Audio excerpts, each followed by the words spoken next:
Hey, Anthony. Hello. Hey, how are you? Can you hear me? Yeah, I can. Okay. Okay, good. Good, good. Are you do you have a headset?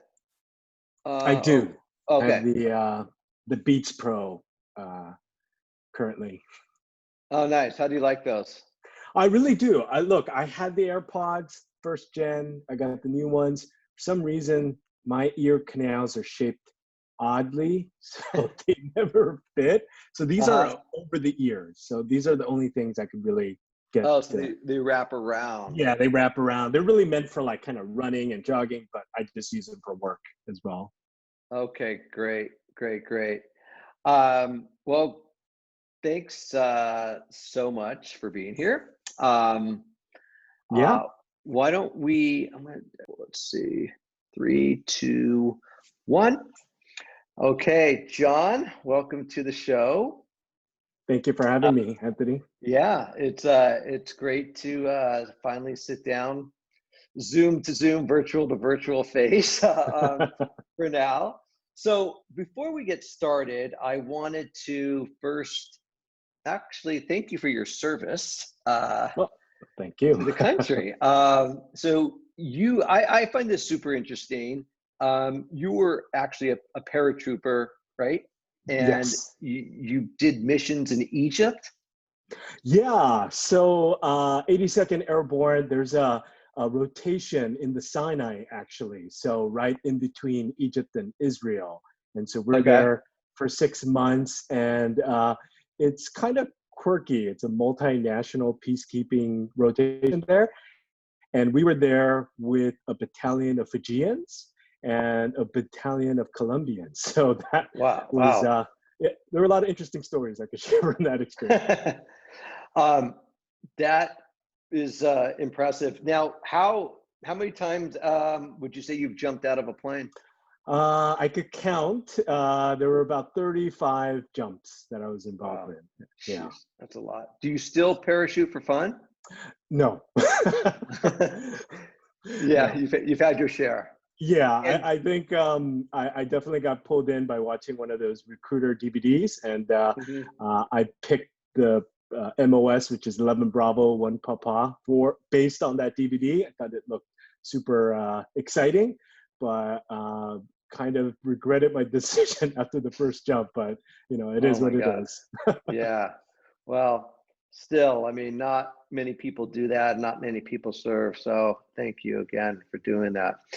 So, John, I thought one of the reasons why I wanted to have you on the show was because I don't know any other companies that are doing what you're doing, and development, especially in Los Angeles, is booming. It has been booming.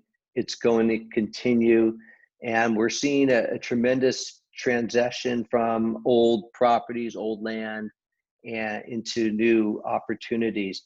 So I wanted I wanted to talk about that. I thought that was really interesting, and I didn't see anybody else doing anything like it.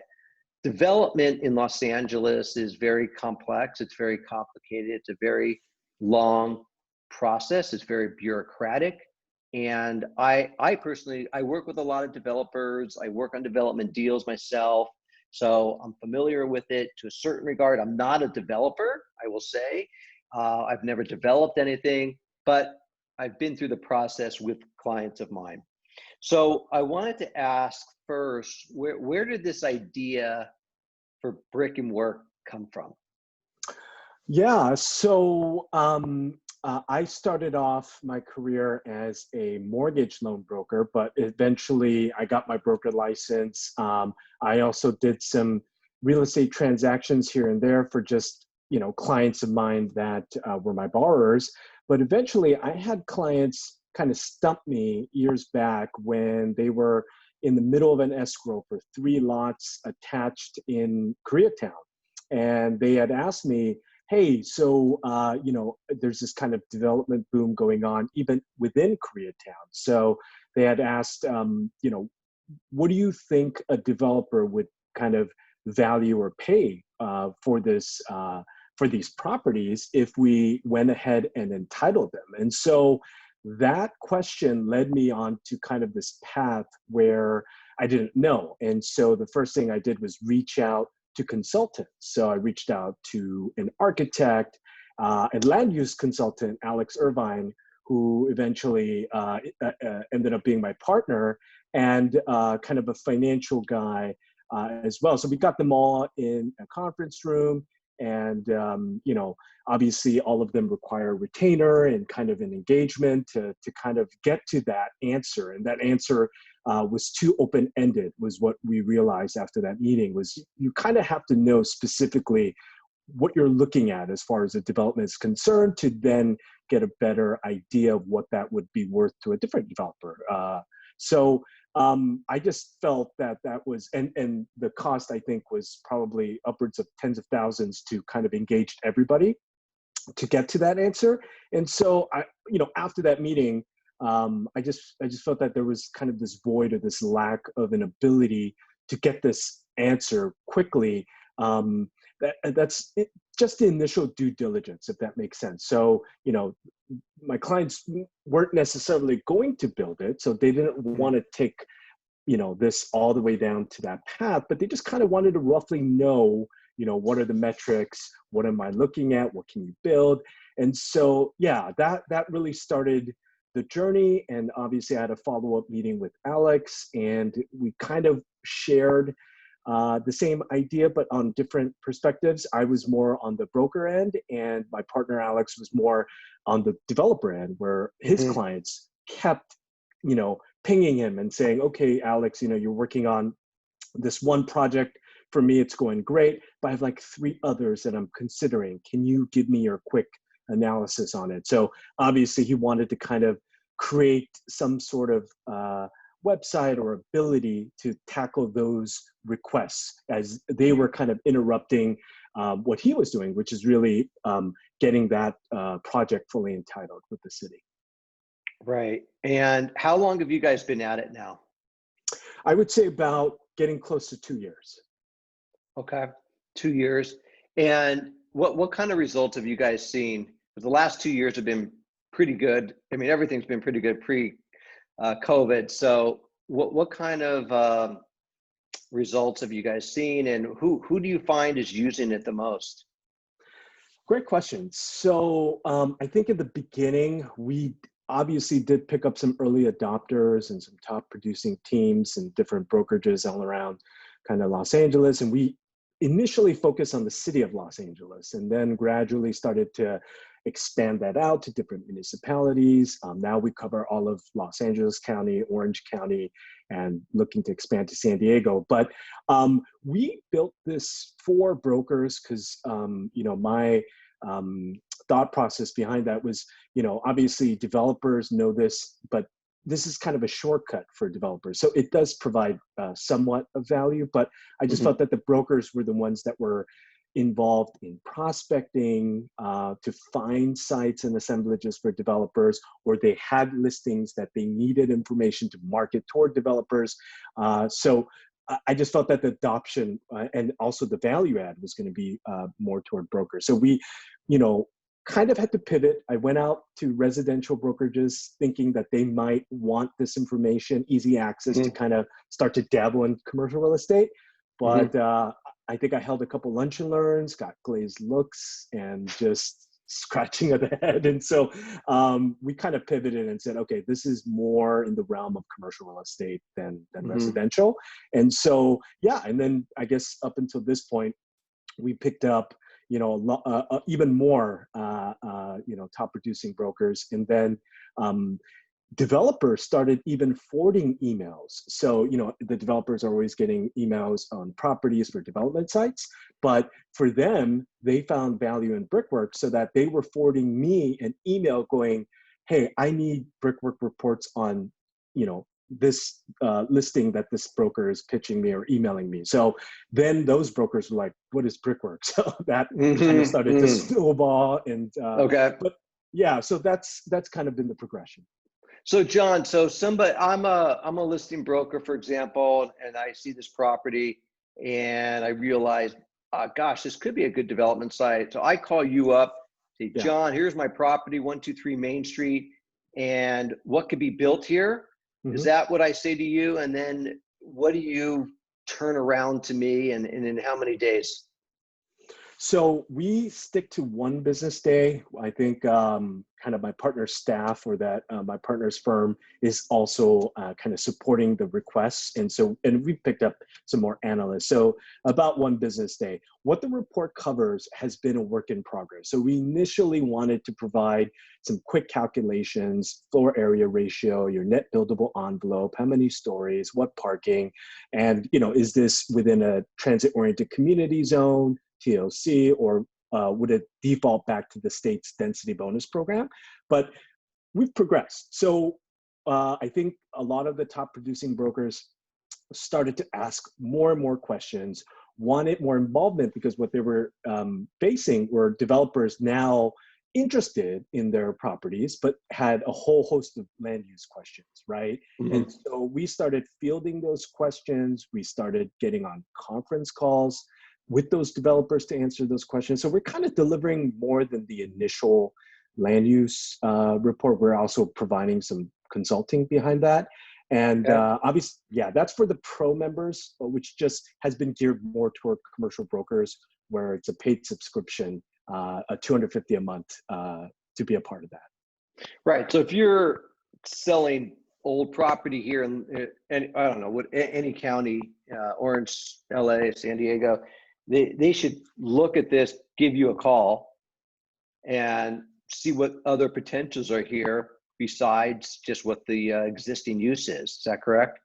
Right. And we looked Okay. a little bit deeper into the code too. So there's another part of this I didn't mention, which is trying to figure out what kind of hurdles you're not seeing. So there might be a Q condition on it, a delimitation. There might be some weird nuance in the specific plan that then counteracts what the zoning is inherently telling you. And this is quite frequent or quite common in LA, unfortunately. So we're trying to get to that quicker, if that makes sense, Mm-hmm. at a lower cost point. But we're also now starting a new partnership with an architecture firm here locally in LA. Mm-hmm. We're going to be announcing that very soon. I'm sorry, I can't announce it here right yet, but Yep. what we're providing is what's called concept massing. And what that means is now, great, we provide development potential. You could build up to 150 units, but it's a skinny lot in downtown. Is that physically feasible? No. That's the job of the architect, to come in and actually start to mass it and give you highest and best use, or scenario 1 or 2 or 3 that you could kind of pick through based on the actual physical massing of it. We're partnering with them to provide that again at a lower cost point than going to them directly for this. So that's going to be launched here in a few weeks. And it's going to be through, obviously, initially getting the report on the site through us, which is step 1. But then that next step would just be, okay, well, I want to provide a little more value to the developer where they could go themselves to the architect, but the cost point still is going to be much higher if they go direct versus what we've just created, which is like kind of a slimmer down version of that massing model. Right. Now, in your reports, do you guys talk to the city, the planning department, or is it all research that you guys find and dig up for your clients? Great question. So yeah, we do a combination of everything. So some sites, we don't necessarily have to dig too much, and they're very vanilla. Pretty much, there's not going to be any impediment to what you're trying to do there. But a lot of times, there's again rules that I remember one site for one user requested in Miracle Mile, and they were like, "There's like 20 plus queue conditions," and they were all different. I've been involved in one for a long time, and the queue is crazy. It's so complicated. Sometimes you can't. It's so hard to figure out these queue conditions. Absolutely. So they came to us and they were like, well, which one applies here? And we were like, we don't know. And so we had to use my partner Alex's contact, which is kind of higher up in the planning department, to kind of get through that question quickly. So we obviously use the leverage of my partner's land use firm with the contacts he has at the cities. Okay.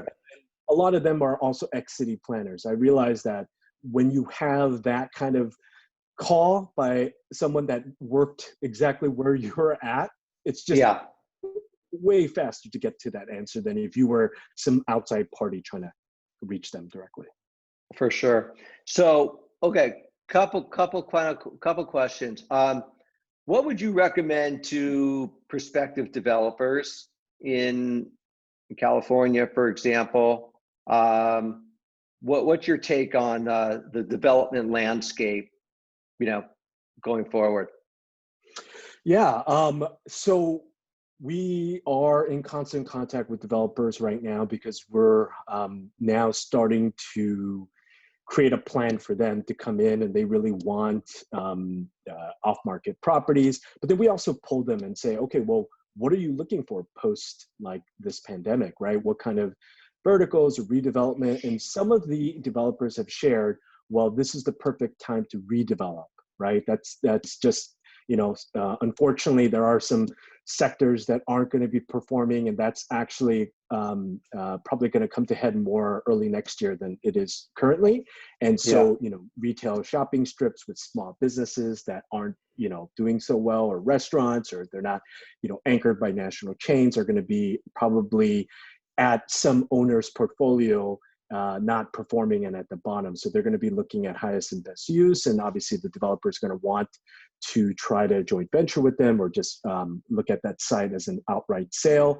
Hotels, I read an article even today that is going to start to rapidly deteriorate as far as paying and non-performing. And I think some hotel on Rodeo was featured there, LA Times, this morning. So unfortunately, it is, that's the thing. But I think at the very least, the developers are very opportunistic, and they're building for 2, 3, 5 years down the road, or if not more. So they're not necessarily pinned down or concerned about what's going on now. Of course, they have to look at what's now, but then they're also kind of planning ahead. So those are a few of the conversations that we've had with developers recently and what they're looking for. Yeah. I mean, I see, I get calls still. I think people are still looking for opportunities, and I think there's a little hesitation right now, but I think in the long haul, I think LA specifically is still going to be a place for development. It's still going to be a place for reposition. It's still going to be a place for going vertical. I think our city as a whole has a long way to go to create more density, and people are not stopping living here and coming here. And we just have so much to offer. So I'm seeing it already in places where people never expected multifamily development, along some of the, Pico Boulevards and Washington Boulevards, for example, that used to just be, single level warehouses or retail. And it's already happening. So I think you guys are well positioned to offer a lot of value to agents and developers going forward. Do you guys consider yourself a prop tech firm? Yes, more specifically, kind of right now, commercial real estate prop tech versus maybe residential, but yeah. And so, what do you are you excited about anything in that realm? Prop tech has been picking up a lot in the last few years. Commercial real estate historically has been behind the 8 ball in technology, though I've seen a lot of advances, in the last decade, and it's great to see. And there's so many small startups coming around, and bigger companies that are doing some things, but we're catching up. What are you excited about in the prop tech world? Oh yeah, so I'm involved in it kind of heavily, just as a startup, and we still have to kind of raise capital while we're growing. So I'm always kind of hyper aware of what's going on, but it's super exciting. I think the buzzword of maybe 5, 6, 7 years ago was fintech, and by all means, I think that's still an important space. And with the blockchain and crypto, moving forward, it's gonna develop. But yeah, like you had mentioned, commercial real estate, I mean, just as an asset class, right, is in the trillions, and kind of the technology around it is still antiquated. And so I think there's a lot of exciting companies out there. Obviously, I'm sure you've heard of Reonomy out of New York, and they're kind of trying to disrupt a little bit of what CoStar is doing with data and some analytics that they're providing. I know this isn't commercial real estate, but Open Door just announced that they're going public through a SPAC, I think 4.8 billion. And so that's kind of out there as well. But then there's also Built World construction tech, which I'm excited for, because construction, if you're talking about right, disruption. And so I remember a company called PlanGrid, where I was at a networking event in downtown, and they were just getting up and running, and now they're like pretty established. I think they provide kind of everybody from the general to the subs on one plan or one set of blueprints on an iPad that you could kind of collaborate on as you move forward on the construction side. So yeah, a lot of exciting stuff going on. Yeah, I think so too. And I think we're only going to see more and more. And I think it's going to make things easier for people. And at least I know in my end of the world, having information is key, and it's definitely easier to get information today. And it makes doing deals a little funner and easier. So I'm excited for the industry as a whole as well. So, John, just real quick, you're in commercial real estate now, but you haven't always been on the technology side. You mentioned lending a little while ago. Was that your, how long did you do that? And was that really what led you into this? Yeah, so after the Army, I think I jumped into kind of retail banking. So I worked at a old Washington Mutual branch on 9th and Hill in downtown. And that one was pretty awesome, because downstairs had the old safety deposit boxes with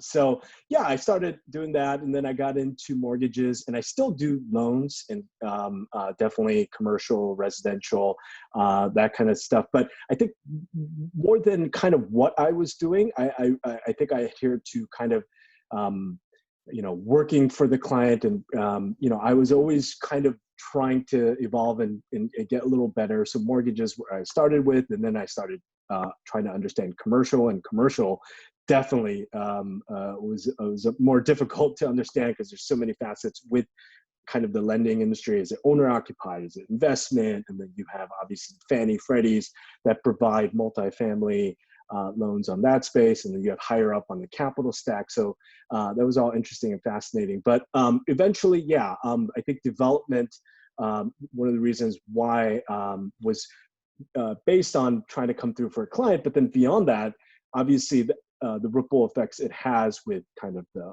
housing crisis, what we're experiencing, and you had mentioned in Los Angeles. I think we need to get better with homelessness. But it's not just one kind of solution. I've listened and read a lot of articles with different people with different opinions. I think everyone kind of has a solution. It's more comprehensive than what people are making it out to. So, for sure. Couple last questions, John. Do you have a favorite place in Los Angeles, or a favorite thing to do when if there's no coronavirus floating around? Like what is one of your one or two of your favorite places in LA? I grew up in LA. I grew up in Koreatown. So I went through John Burroughs Junior High, and then I got bussed around to every charter school, magnet school. So yeah. But I would say Korean barbecue in Chapman Plaza specifically. Yeah. Wait, where? Chapman Plaza. There's a Korean barbecue I would recommend if you haven't been. It's called KHD, and it's kind of the abbreviation for a very famous Korean comedian that loved to eat. So he started his own barbecue chain, and so that's a favorite of mine. So I just love that I could take clients out there, and even my partner, when we first started Brickwork, funny enough, I have a story, is he's never been to Korean barbecue. And I was like, we got to remedy this right away. So I think one of the first things we did was go to Chapman Plaza and had Korean barbecue. So. I love that. I've never heard of that one, but I'm writing it down, and I hope to get out there. My local spot was Chosun. Oh, the classic. Yeah, absolutely. Yeah, the classic. It's around forever. Yeah, absolutely. Pretty Upscale. close to my office, and Awesome. we do lunches and client lunches there. It's still great. Oh yeah, hands Yeah. down. Okay. I think doing Korean barbecue is such a great experience, and yes, for those who've never tried it, definitely get out there. Are they? Is that one open, by the way, right now? Yeah, actually, there's one locally by me. I'm in kind of close to Buena Park, and I think from what I'm hearing now, of course, I haven't been up to LA since it started in March. So, but I have friends that live there, and I think everyone's kind of adhering to the outdoor dining, especially Korean barbecue. So they're making some makeshift. I think they're cooking it inside, unfortunately, and bringing it out, so you can't have that kind of Right. experience. But everyone's still kind of hanging out outside, outdoor dining, and soju, Yeah. the entire Yeah. experience. Yeah. Yeah. Okay. And one more question. So you're an LA native. I'm an LA native, and I feel like there's not a lot of us out there, but it's so LA. Look, I live, work out here, raising a family. I love Los Angeles, as do you. So, if we could ask our listeners something they could do to make Los Angeles a better place, what would you like to ask them to do? You know, I didn't mean this answer to kind of follow a popular buzzword, that gets brought up a lot. But like you had mentioned, I love LA. And I think post-pandemic, we're seeing this problem being exasperated, accelerated, homelessness, right? And so, some of the friends that live actually in the city right now, and I'm kind of down here in Orange County. But so they're telling me, oh, it is so much worse. Like, now you're seeing kind of those makeshift tents and camps in the middle of the embankment, and they're just growing. And so, I have to say, a part of why we started Brickwork was obviously, look, without being political, without trying to get on either side, it's just, business mechanics where if you provide more inventory, right, I think it broadens the choice of more, it brings the affordable, right, housing and rents down. So that's kind of what we want. But I think what I would ask is for everyone to kind of look at, well, what else is the solution? It's not purely housing. I think it's also kind of the people out there have gone through some, traumatic events, and they need rehabilitation. They need kind of retooling to be a part of the job force again. So I mean, it's a multifaceted problem. But I think what had happened previously was just, people in LA just kind of, yeah, nodded the problem away, like, yeah, it's something, but I'm sure someone's going to get to that. And now we're seeing, no, I think one thing that this pandemic has taught us is that whatever you put aside is just going to come back in full force. So I think we really have to deal with this, where you have to kind of reach out to your local council member. You've got to kind of figure out what organizations are out there doing something, and then, be involved and lend a hand. That's great. So important to be involved and to care. John, where can people find you or learn more about Brick and Work? Yeah, so our website, brickwork.la. We're on Instagram and LinkedIn. I think LinkedIn, it just makes more sense than Instagram, because we always have trouble with our marketing team trying to figure out what exciting posts that we could bring people toward on zoning and land use and development. So, Yeah. we figured pretty renderings would be would be better than nothing. So, but yeah, I think LinkedIn has been really effective for us, where a lot of brokers and developers have reached out, even with the question, what is brickwork? Can you, show me a demo? And we've been doing that more recently. So I'm more than happy to do that. That's great. Are you making presentations to companies, to brokerage companies? Yeah. So I think I had shared, we picked up, Lori Lessig-Bauer at CBRE. So I think management has reached out to us. This was pre COVID though, right? And wanted us to kind of do these demos maybe in office and in the different branches for CBRE. And all of a sudden this pandemic hit and kind of threw that for a loop. So, I mean, we're still open to doing them on Zoom, something like Right. this. So, yeah. Okay. Well, very interesting. We might get you involved with our firm to make a virtual presentation because we do a lot of that kind of stuff and come across a lot of those opportunities. So it'd be interesting to share.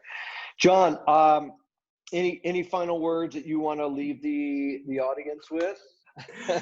Look, Anthony, thank you so much for the invitation. I was like super nervous in coming and do this. And I would say, because I was doing these podcasts and after maybe a few of them, you know, you do kind of get used to it. So I stopped getting nervous for my guests, but I got really nervous being on yours because I did a little research and I saw how long you've been doing these podcasts and how, you know, almost every guest has been a market leader, thought leader all over, you know, that had, you know, their kind of say in what's going on in different topics. I just didn't feel like I was a part of that list. So, but Well, thank you for the invitation. No, you're very welcome. And I thought it was important. I thought you guys are having a positive impact in our city. And I just wanted to help get the word out about what you do. There's not a lot. I find it very interesting. I find the technology aspect interesting and the little impact you're helping to improve the lives of agents or developers or helping the city grow. I think that's really interesting and great work so far. So thank you so much, John, for being here with me. And I appreciate it and look forward to speaking again. Thank you, Anthony. Thank you, guys. Thanks so much.